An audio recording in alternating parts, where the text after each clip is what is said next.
invitar a abrir el Evangelio de Lucas, capítulo 4. Hoy no vamos a estar en el Evangelio de Marcos, seguimos en un paréntesis.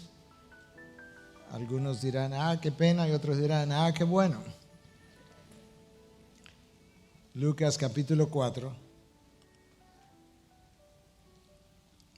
Pero decía al grupo anterior que estos son días de muchos afanes, donde mucha gente ha estado celebrando de diferentes maneras, en diferentes lugares, y que una de las cosas que usualmente el mes de diciembre deja como saldo cada año es algunas libras de más. Otros han estado tomando alcohol, tratando de ahogar sus penas, para descubrir que las penas sobrevivieron el mes de diciembre y no se ahogaron. Y entonces supieron nadar, así es, y encontrarse en enero con cierto desánimo y demás. Y ese ciclo como que se repite. Entonces a principio de enero hacemos nuevas resoluciones que no van más allá de enero 15. Se rompen, vuelven y se hacen el próximo enero. Y debido a eso, en cierta medida, yo he querido escoger este texto de Lucas 4 para cerrar el año.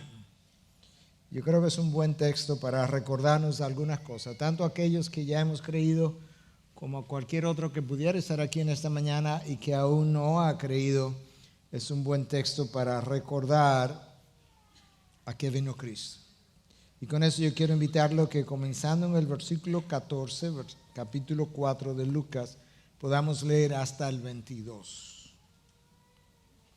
Jesús regresó a Galilea en el poder del Espíritu, y las nuevas acerca de él se divulgaron por toda aquella comarca. Y enseñaba en su sinagoga, siendo alabado por todos. Llegó a Nazaret, donde se había criado, y según su costumbre entró en la sinagoga el día de reposo y se levantó a leer.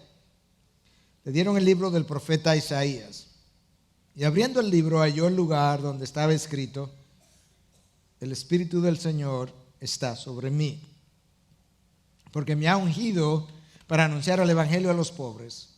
Me ha enviado para proclamar libertad a los cautivos y la recuperación de la vista a los ciegos, para poner en libertad a los oprimidos, para proclamar el año favorable del Señor. Cerrando el libro lo devolvió al asistente y se sentó, y los ojos de todos en la sinagoga estaban fijos en él. Y comenzó a decirles: hoy se ha cumplido esta escritura que habéis oído. Y todos hablaban bien de él y se maravillaban de las palabras llenas de gracia que salían de su boca, y decían: ¿no es este el hijo de José? Ahí está el pasaje. No es un texto acerca del nacimiento de Jesús, pero es un pasaje que nos deja ver claramente la razón por la cual él nació. Y la misión de Jesús fue definida por él de diferentes maneras, en diferentes momentos, no de una manera contradictoria, sino más bien complementaria. En una ocasión Jesús dijo que él había venido para dar su vida en rescate por muchos. En el mismo texto, en el mismo versículo que él dijo eso, Jesús también dijo que él no había venido a ser servido, sino para servir. Más adelante dijo que él no había venido a abolir la ley, sino a cumplirla. Y cada una de esas cosas fueron funciones o parte de su misión. Pero en otra ocasión, Jesús ya al final de sus días, en las últimas horas, en un diálogo, en una conversación con Pilato, él dijo que para esto yo he venido al mundo, para dar testimonio de la verdad. Y sin embargo, este día que él se levanta en Nazaret, quizás por primera vez en una sinagoga de esa localidad, Jesús definió su misión de una forma que ellos no estaban esperando. Y para ver entonces el texto que yo leí, yo quiero dividir la reflexión, la exposición en tres partes. Yo quiero ver primero la presentación o la introducción del predicador. En segundo lugar, yo quiero que veamos el mensaje del predicador. Y en tercer lugar, la reacción al predicador, la reacción a la persona de Jesús. Yo creo que la mejor forma para comenzar viendo quién es este personaje, la introducción o presentación del presentador o del predicador, yo creo que la mejor forma de hacer eso es tratando de situarnos en el contexto histórico de aquel momento.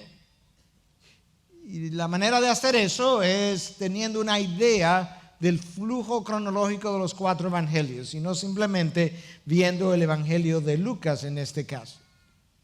Cuando uno revisa los evangelios, uno se percata de que después que Jesús fue bautizado en el río Jordán, Jesús pasa un breve tiempo en Galilea, donde en Caná de Galilea Él convierte el agua en vino y de ahí continúa hacia el sur, hacia Judea, y según la mayoría de los estudiosos, probablemente Él estuvo en el sur, en Judea, unos 8 o 9 meses, quizás hasta casi un año, y es durante ese tiempo que Él va al templo de Jerusalén, lo encuentra convertido en un mercado, limpia el templo. Es durante ese tiempo que Él tiene el encuentro con Nicodemo, y es durante ese tiempo que eventualmente a su regreso hacia el norte, hacia Galilea, Él tiene el encuentro con la samaritana.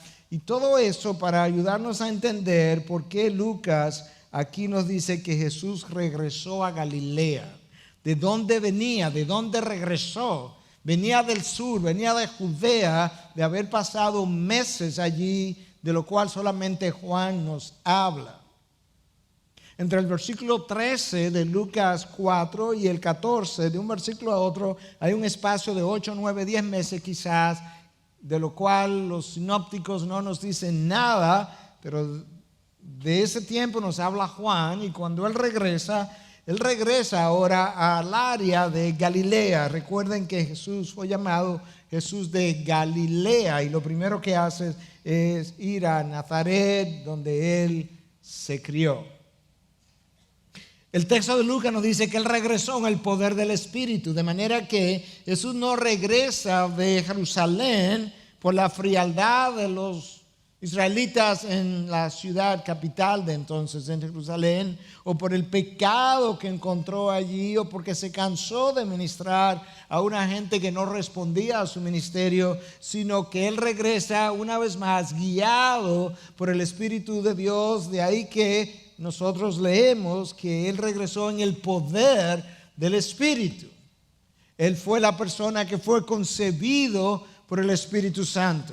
Él fue la misma persona que en el Jordán fue ungido por el Espíritu, bautizado por el Espíritu.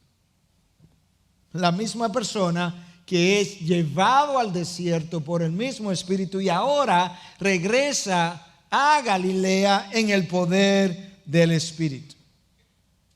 Y cuando lo hace, como dijimos, se fue a Nazaret, como de costumbre, fue a la sinagoga, ayudándonos a entender que Jesús siguió las instrucciones de la ley de Moisés, y allí fue donde él se crió, donde él creció, donde todo el mundo lo conocía desde muchacho, pudiéramos decir. Por eso es que al final del texto que yo leí hay una pregunta que dice: pero ¿no es este el hijo de José? Este que habla con tanta gracia, con tanta propiedad, con tanta autoridad, ¿no es este el muchacho aquel que vimos crecer entre nosotros? Y ese día, un día como cualquier otro, en la sinagoga debió haber estado lleno este lugar de hombres, de mujeres, de niños. Era el lugar de la enseñanza de la palabra. Había un solo templo, pero había múltiples sinagogas. Y lo único que se hacía en la sinagoga era el estudio de la palabra, hasta el punto que durante la semana aún los niños eran enviados allí como escuelas para ser instruidos en la Torá o en la ley de Moisés. Y la costumbre era entonces que en estos servicios de las sinagogas se leía la palabra. La ley de Moisés se leía en un ciclo de cada 3 años, se leía por completo en esos 3 años. y se iniciaba de nuevo, pero aparentemente lo que tenía que ver con los profetas era leído de una forma más informal, y ese día Jesús está allí y le entregan un rollo, el rollo del profeta Isaías. El texto nos deja ver por qué razón quizás se atrevieron a hacer algo como este, porque de una u otra manera Lucas nos dice que él era alabado por todos y que las nuevas acerca de él se divulgaron por toda aquella comarca. En otras palabras, lo que él había hecho en Judea había comenzado a subir a Galilea. Ya la gente había escuchado de su forma de enseñar, de algunos de los milagros que había realizado, y él llega con cierta reputación.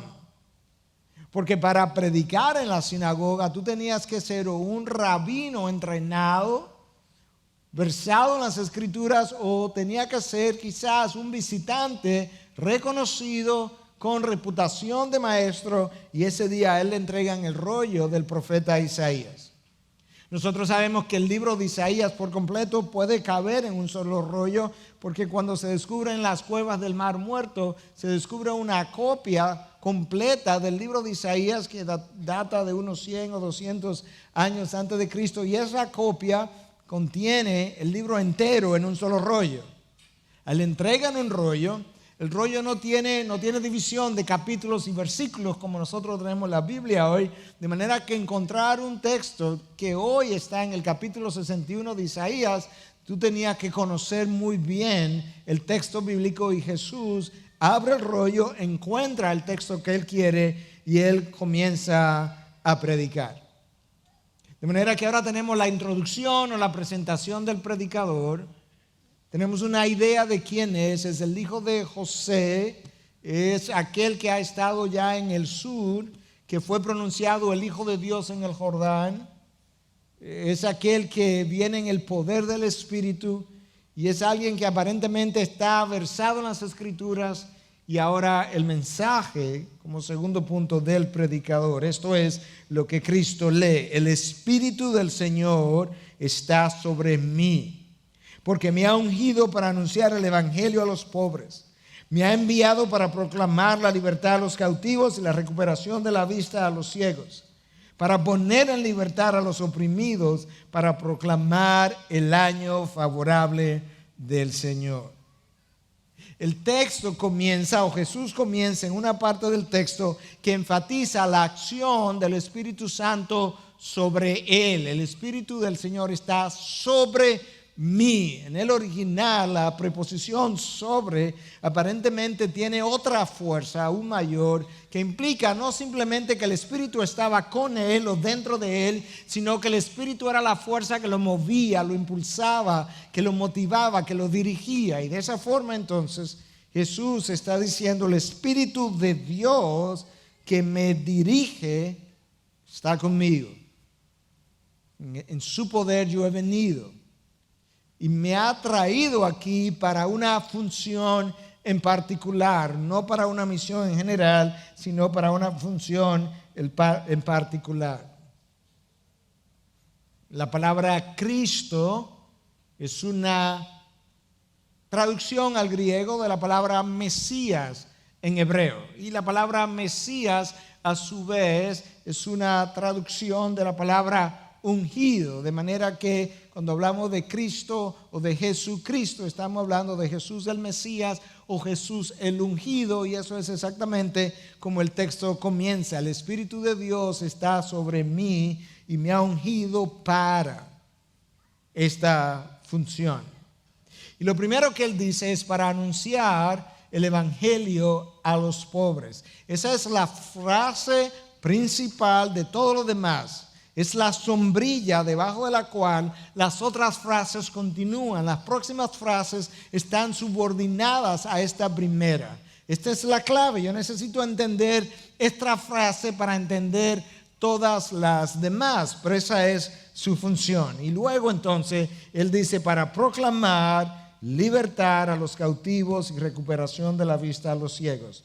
Proclamar. Número 2, para poner en libertad a los oprimidos. Poner. Número 2. Número 3, para proclamar el año favorable del Señor. Eso es como Jesús define su misión. Pero la sombrilla es proclamar el evangelio a los pobres. La palabra "y pobre" en el griego tiene más de una connotación. Literalmente implicaría a aquellos que tienen menos. Y ciertamente pudiéramos decir de primera aplicación, si tú quieres, que Cristo vino para atender a esos que tienen menos, a esos que por tener menos son oprimidos por aquellos que tienen más, aquellos que por tener menos tienen menos oportunidades en la vida, aquellos que por tener menos son despreciados por la sociedad, son abusados, son dejados a un lado, pero a la vez aquellos que por tener menos están más abiertos al evangelio, aquellos que no tienen las manos llenas, porque si tus manos están llenas, Dios no tiene nada que darte. Aquellos que por tener su vida más vacía tienen más necesidad de que alguien como Dios venga y llene sus necesidades. Esta es una acepción. Aquellos que no se consideran autosuficientes porque le hacen falta muchas cosas, no se consideran autodependientes. Y de hecho, eso es como la iglesia creció en el siglo primitivo. Creció con gente que tenía poca distinción, poca sabiduría, poco nombre, poca fama. Pablo le escribe a los corintios y nos deja ver la realidad de eso que yo acabo de decir en la primera carta, capítulo 1, versículos 26 al 29. Porque mirad, hermanos, vuestra vocación, que no sois muchos sabios según la carne, no muchos poderosos, no muchos nobles. Antes, lo que es la locura del mundo escogió Dios para avergonzar a los sabios. Y lo que es la flaqueza del mundo escogió Dios para avergonzar lo fuerte. Y lo vil del mundo y lo menospreciado escogió Dios. Y lo que no es para deshacer lo que es, para que ninguna carne se jacte en su presencia.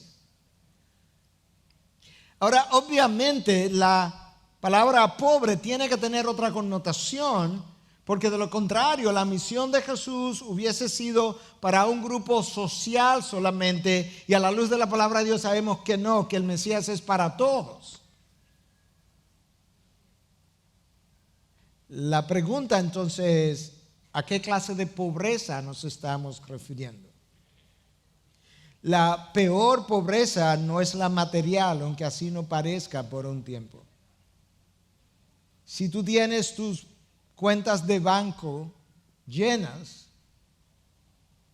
y no tienes un encuentro con Cristo en este mundo y llegas a la eternidad sin ese encuentro, cuando pases la línea de la eternidad descubrirás cuán pobre eres. Pero si por otro lado no tienes nada en el banco, no tienes nada en los bolsillos, pero tuviste un encuentro con Cristo de este lado de la gloria, cuando cruces la línea de la eternidad, descubrirás cuán rico eres cuando se te diga que eres coheredero con Cristo y puedas descubrir sus riquezas en gloria. De manera que Lucas nos está hablando de una pobreza espiritual que es mucho mayor que la pobreza material que pudiéramos experimentar.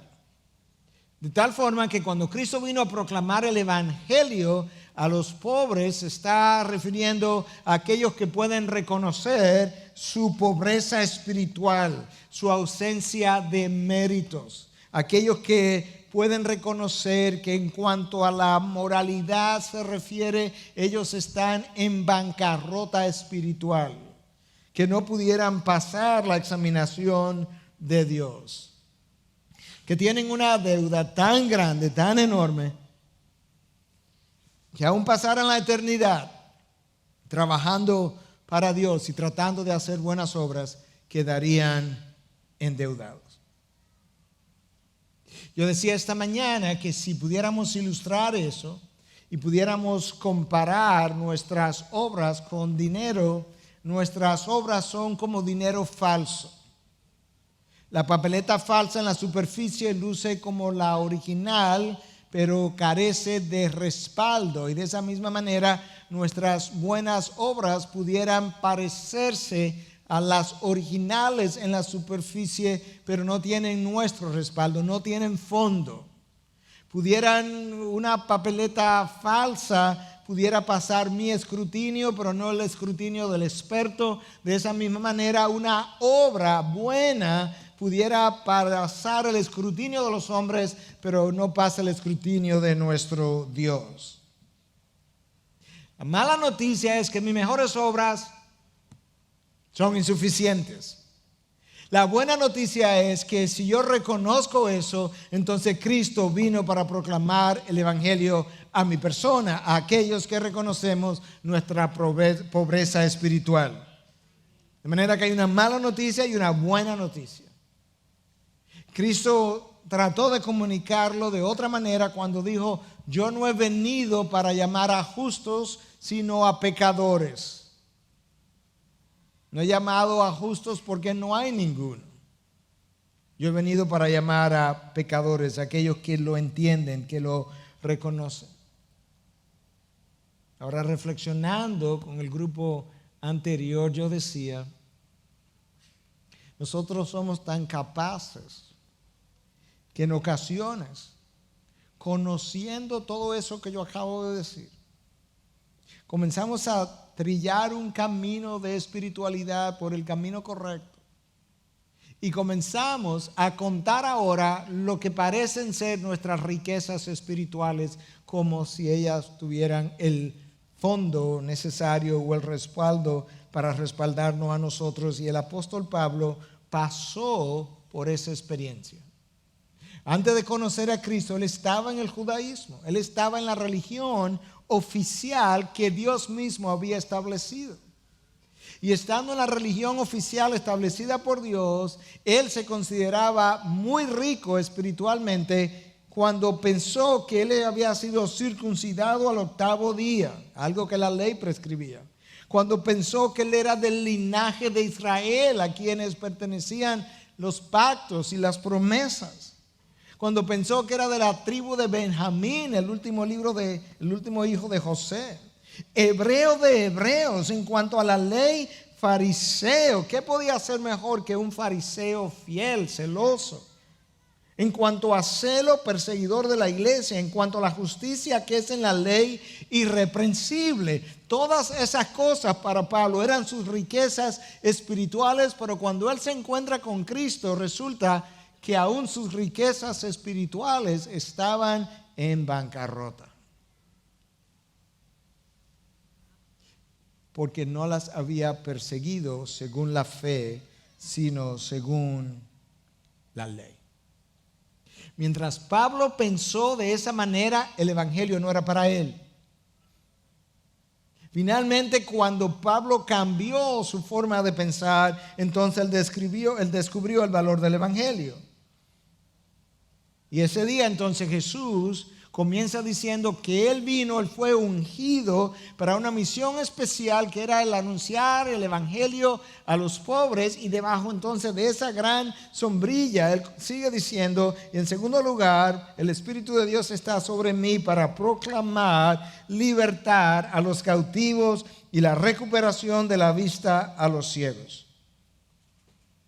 Es evidente que Jesús no está hablando de prisioneros reales, porque de haber sido así, su misión hubiese sido un fracaso. Él no libertó a un solo prisionero en esta vida. Pero él estaba hablando de otra prisión, una prisión con otra dimensión. Una prisión que es peor que las amarras de las manos y de los pies. Él está hablando de una prisión del alma, las amarras del alma, aquellas que amarran el alma y al amarrar el alma nublan el entendimiento, incendian el corazón de pasiones, destruyen tu vida, destruyen la vida de los demás y te llevan a hacer lo que a veces no quieres hacer, y no haces lo que a veces quisiera hacer. Aquellas amarras del alma que sofocan lo que pudiera ser el gozo de la salvación de Dios, que te roban lo que pudiera ser la paz, el Espíritu de Dios. Es el alma en cautiverio. De esa prisión es que Cristo está hablando.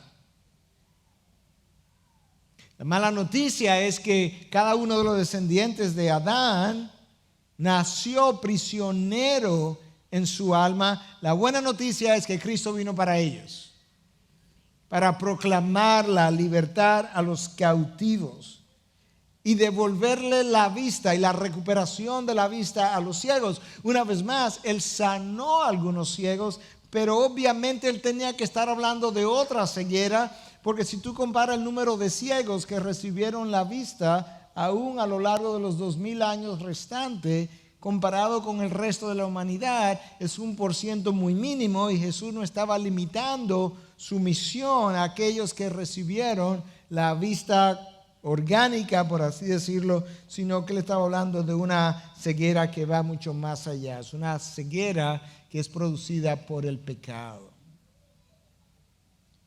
El apóstol Pablo entendió eso también, porque el día que el Señor se encontró con él y que el Señor le explicó a Pablo su misión, se la explicó justamente en términos de lo que la ceguera espiritual y el cautiverio espiritual significan. Y Pablo lo recordó también, que estando ahora él cautivo y teniendo que hablarle al rey Agripa y al gobernador Festo y describir lo que él escuchó del Señor en cuanto a lo que su misión era, nosotros leemos en el capítulo 26 del libro de los Hechos que Pablo comienza a relatarle a Agripa que Dios le dijo: levántate y ponte en pie, porque te he aparecido con el fin de designarte como ministro y testigo, no solo de las cosas que has visto, sino también de aquellas en que me apareceré a ti, librándote del pueblo judío y de los gentiles a los cuales yo te envío. Escucha ahora para qué. A los cuales yo te envío para que abra sus ojos, a fin de que se vuelvan de la oscuridad a la luz y del dominio de Satanás a Dios, para que reciban por la fe en mí el perdón de los pecados y la herencia entre los que han sido santificados. Escúchalo una vez más: para que abras los ojos, a fin de que se vuelvan de la oscuridad a la luz. Ahí está la ceguera espiritual. Y mira cómo Cristo conecta esa ceguera espiritual con el cautiverio y del dominio de Satanás a Dios. Ahí está el cautiverio, para que sus ojos sean abiertos y la libertad pueda ser encontrada. Cristo vino para hacer exactamente eso. Lo que ha ocurrido es que el pecado no nos deja ver.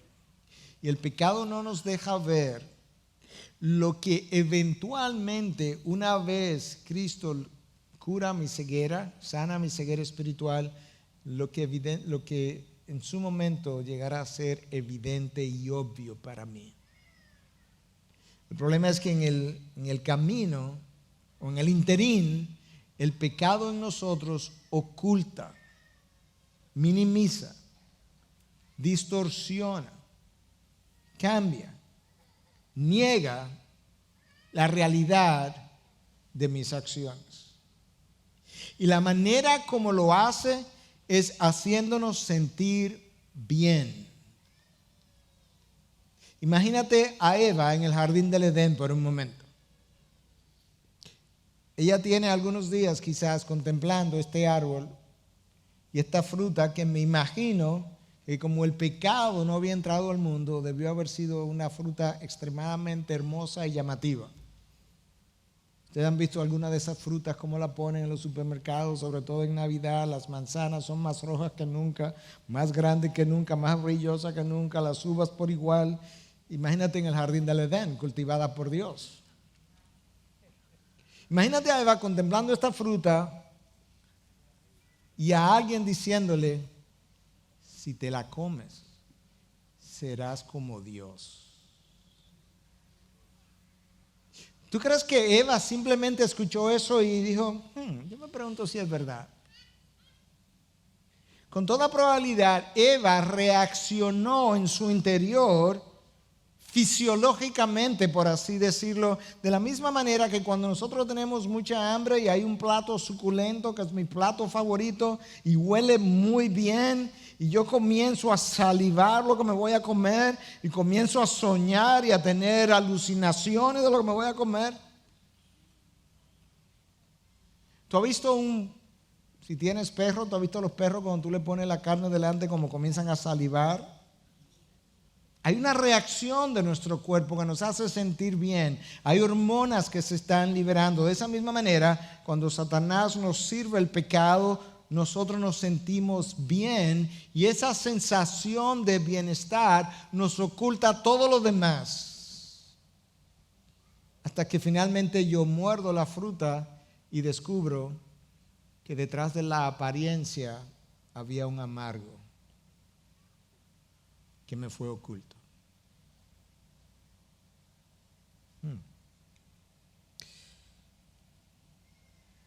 Esa es la razón. Oye lo que yo dije, el pecado me oculta las consecuencias haciéndonos sentir bien. Pero me oculta, el pecado en mí me oculta lo que soy, lo que estoy haciendo cuando se trata de mí, porque yo soy el que me estoy haciendo, el que se está sintiendo bien. Pero ¿has notado como yo no soy ciego al pecado del otro? Que el pecado del otro tú y yo lo vemos, lo condenamos, lo criticamos, lamentablemente lo chismeamos, porque el pecado del otro no me hace sentir bien. Es el mío. Y de ahí el que no lo vea. Pues Cristo está hablando precisamente de ese cautiverio. Phil Ryken en su comentario acerca del libro de Lucas dice, el pecado es la causa más frecuente de ceguera a nivel mundial. Nos ciega hacia las Escrituras. No vemos la verdad de la palabra de Dios. Nos ciega hacia el pecado mismo. No vemos nuestra necesidad de perdón.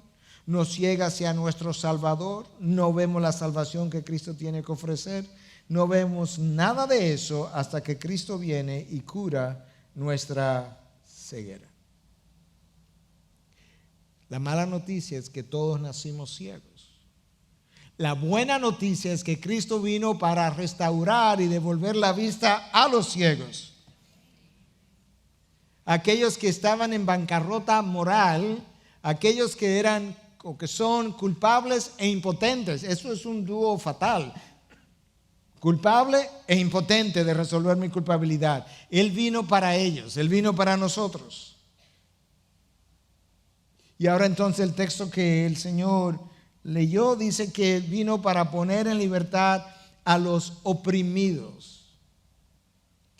A los oprimidos por su propio pecado.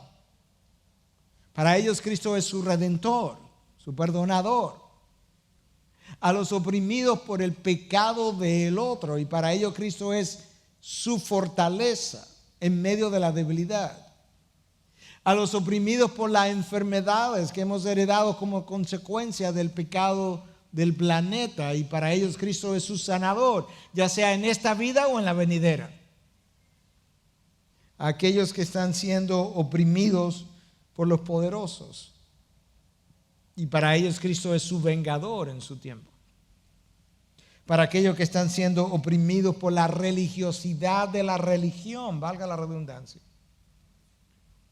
La religiosidad del fariseísmo del primer siglo, la religiosidad del legalismo de nuestros días. Para aquellos que están siendo oprimidos de esa manera, para aquellos que están siendo oprimidos por falsos maestros, y para ellos Cristo es el camino, la verdad y la vida. Y para aquellos que están siendo oprimidos por la inmoralidad y la injusticia de nuestros días, como gritaba Habacuc, oh Señor, ¿hasta cuándo tú vas a permitir que mis ojos vean la injusticia? Y de esa misma manera, algunos de nosotros nos sentimos oprimidos por las condiciones sociales que estamos viviendo.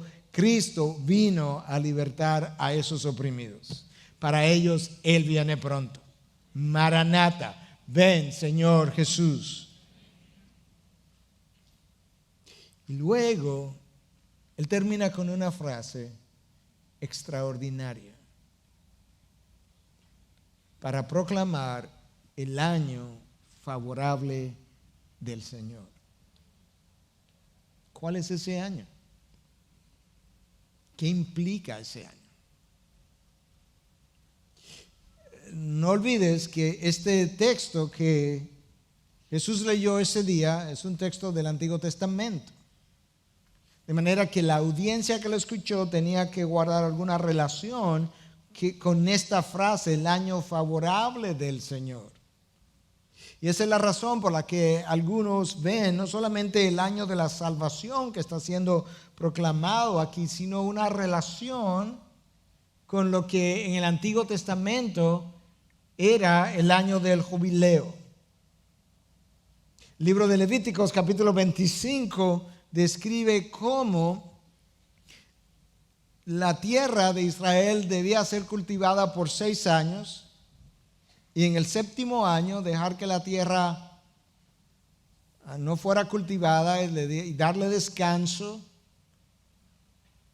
Y Dios iba a producir tanta cosecha en el año 6, suficiente para el año 7 y aún para el año 8, porque en el 7 era que la tierra iba a estar descansando, en el 8 se iba a estar cultivando otra vez para entonces recoger en el 9.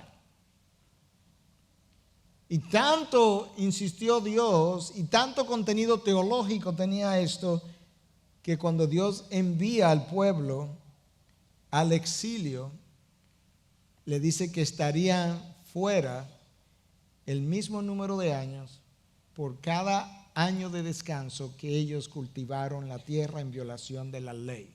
70 años. ¿Te imaginas? Pero cada 7 ciclos, cada 49 años, había entonces en el próximo año, el año 50, el año del jubileo. En el año del jubileo la tierra no sería cultivada. Pero también en ese año del jubileo, si yo había vendido mi tierra a alguien porque tenía necesidad, el comprador tenía que devolvérmela porque la tierra no pasaría a mano de otro permanentemente. Y Dios dice, porque yo soy el dueño de la tierra. En ese mismo año del jubileo, todas las deudas eran canceladas. ¿Te imaginas que mañana tú despiertes, este grupo de personas que están aquí despierten sin deudas? Oí algunos amén por ahí. ¿Te imaginas esa idea? Si un israelita era empobrecido y se vendía a otro israelita como esclavo porque no tenía con qué pagarle, Dios prohibió ese tipo de esclavitud, pero le dijo, sí lo puedes tomar como un jornalero. Y él es tuyo, pero como jornalero le pagas un salario. Pero en el año del jubileo tiene que dejarlo ir a su familia, tiene que liberarlo. Y en el año del jubileo, todo lo que la tierra produzca, lo vas a compartir sin costo con tu siervo, con tu sierva, con el jornalero y con el extranjero que viva contigo. Es un año de gozo, de libertad, es un año de cancelación de deuda, es un año para celebrar. Y de hecho, ese año era proclamado el día 10 del mes 7º del calendario judío, que era el día de la expiación, el día en que todos los pecados eran perdonados. Y ahora Cristo viene y dice, yo he venido en el Espíritu del Señor que está sobre mí, porque me ha ungido para anunciar el evangelio a los pobres, para proclamar la libertad a los cautivos, recuperación de la vista a los ciegos, poner en libertad a los oprimidos, proclamar el año favorable del Señor. En otras palabras, Ese año del jubileo apuntaba a mí. En mí se cumple el año del jubileo, el año del gozo, el año de la libertad. En mí tú encuentras perdón de pecados, perdón de tus deudas espirituales, perdón de tus pecados. En mí tú encuentras lo que nunca había encontrado antes. Este es el año favorable del Señor. El texto dice que él, cerrando el libro, lo devolvió al asistente y se sentó, y los ojos de todos en la sinagoga estaban fijos en él. Imagínate esto. Hay un sentido de asombro que ha llenado este lugar. Espera lo que Cristo dijo después. La gente está asombrada y él no ha terminado de hablar. Y Cristo dijo: hoy se ha cumplido esta escritura que habéis oído. Lo que en una ocasión se proclamó que algún día vendría el Mesías, ese algún día es hoy.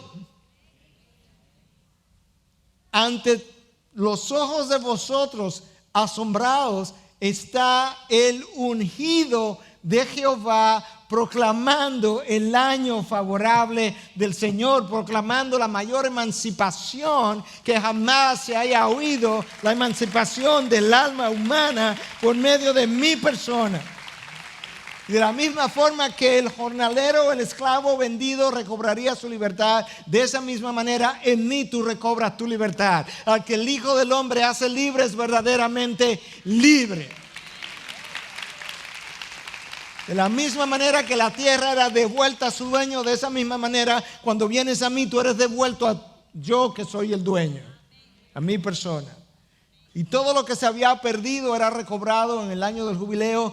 En mí tú recobras todo tu tiempo perdido, toda tu esperanza perdida, todo tu gozo perdido, todas tus oportunidades perdidas. En mí tú las recobras. Yo soy el jubileo de Israel, el jubileo de vosotros. Hoy estas escrituras se cumplen en mí. Yo creo que no quedó una sola quijada que no se abriera. Ahora escucha. Cristo tiene el rollo abierto. Se supone que él está leyendo Isaías, lo que nosotros hoy conocemos como Isaías 61, versículo 1 y 2, pero él no terminó el versículo 2. Escucha cómo dice el versículo 2: para proclamar el año favorable del Señor y el día de venganza de nuestro Dios. Esa última parte no la mencionó. ¿Sabe por qué? Porque esa última parte para su segunda venida, y él estaba hablando de la primera venida. La primera venida es el año favorable del Señor, es el año de la gracia, es el año de la misericordia, es el año del perdón, es el año de la oportunidad de salvación. Escúcheme, si tú estás aquí sin salvación y hoy oí su voz, no endurezca tu corazón. Este es el día de su misericordia. Este es el día de su perdón. Este es el día de su oportunidad. Su próxima venida es para el día de la venganza de nuestro Dios. No esperes al próximo día. Hoy es el día. El día favorable. Imagínate la gente escuchando todo esto a través de alguien que está totalmente ungido por el Espíritu de Dios y sin pecado. El poder de esas palabras debió haber sido extraordinario. Imaginémonos el revuelo que esa declaración debió haber producido. Y el texto dice entonces en el versículo 22: y todos hablaban bien de él y se maravillaban de las palabras llenas de gracia que salían de su boca y decían: ¿no es este el hijo de José? ¿Cómo es que es este joven a quien vimos crecer? ¿Cómo es que este que habla de esa manera y dice que hoy se ha cumplido esto en él pero este es el hijo de José y de María, ¿será posible? Estaban maravillados. Ahora, maravillarse, admirar, aplaudir a Jesús no es lo mismo que entregarle mi vida. Y de hecho la experiencia de ese día probó lo que yo acabo de decir. Recuerda que el texto comienza diciendo que Jesús regresó a Galilea en el poder del Espíritu y las nuevas acerca de él se divulgaron por toda aquella comarca y que él estaba siendo alabado, algunos textos dicen glorificado por todo, no en el sentido de Dios, pero sí de testimonio. Eso es como el texto comienza.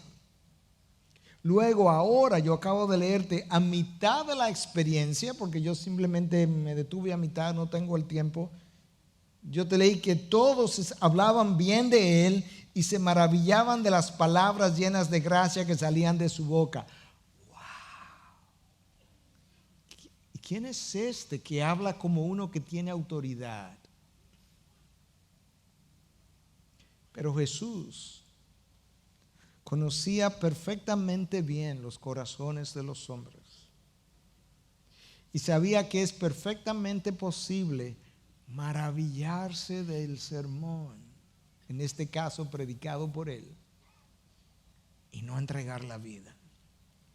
Y esa es la razón por la que él le dice: sin duda me citaréis este refrán, médico, cúrate a ti mismo.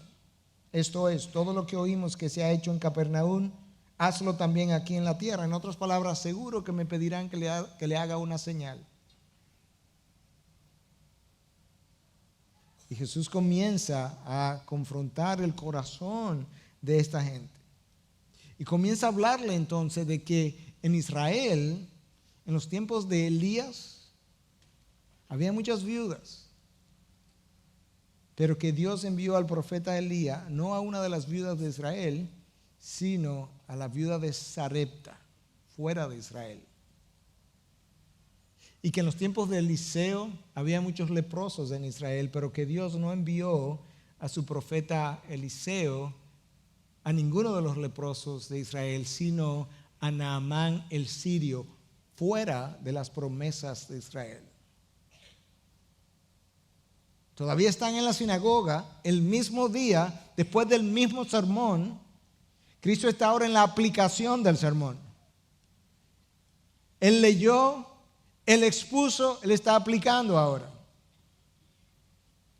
Y aquellos que estaban maravillados y que se maravillaban de las palabras de gracia, escucha ahora lo que dice el versículo 28 y 29. Y todos en la sinagoga se llenaron de ira cuando oyeron estas cosas, y levantándose le echaron fuera de la ciudad y le llevaron hasta la cumbre del monte sobre el cual estaba edificada su ciudad para despeñarle.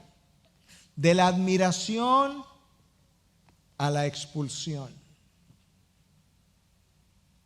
De maravillarse a quererlo despeñarlo. En un solo día.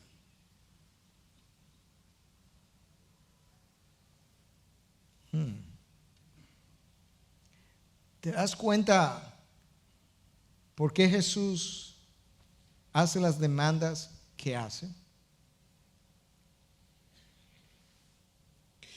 Es porque Él conoce que es posible externamente reaccionar de una manera e internamente retener de otra manera.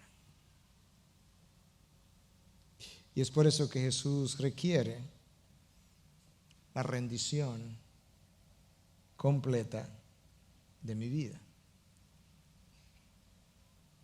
Déjame traer esto a conclusión con una ilustración que usé el 25 de diciembre en la noche en otro lugar. En mayo del año 1943 se reunieron en la Casa Blanca Winston Churchill y Franklin Delano Roosevelt, presidente norteamericano, para programar un ataque final sobre Hitler hasta hacerlo capitular, rendir. la guerra continuó de una forma mucho más fiera y cuando Hitler se percató de que comenzaban a perder, comenzaron las negociaciones. Pero tanto Roosevelt como Churchill acordaron que no habría negociaciones. La única fórmula que aceptarían era la rendición absoluta e incondicional de las fuerzas alemanas a la nueva coalición. No más, no otra. Y de esa misma manera, el pecado que mora en nosotros escucha el sermón, escucha las maravillas de Dios, se asombra, pero cuando le piden su rendición comienza a negociar. Y a la hora de la negociación, Cristo dice, no, la única fórmula que funcionaría es tu rendición completa y absoluta a mi señorío.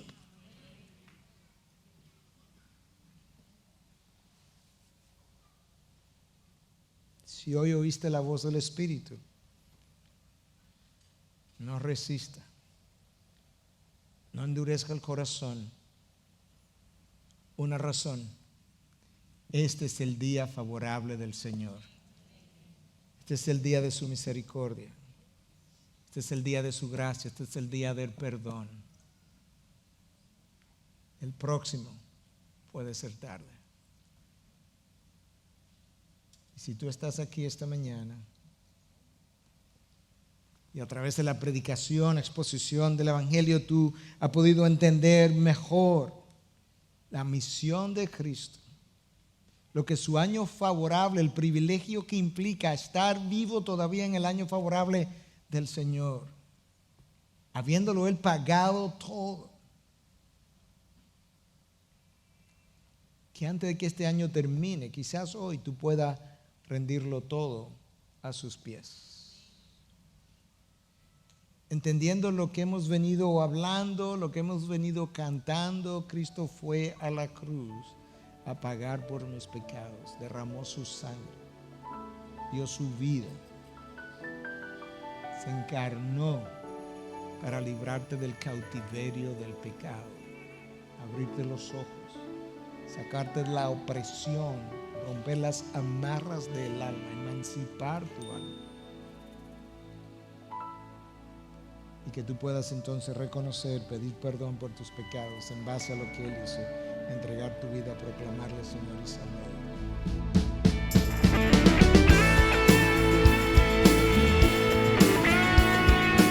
Esta es una producción que llega hasta ustedes gracias a los aportes de individuos y empresas comprometidos con la defensa de la fe.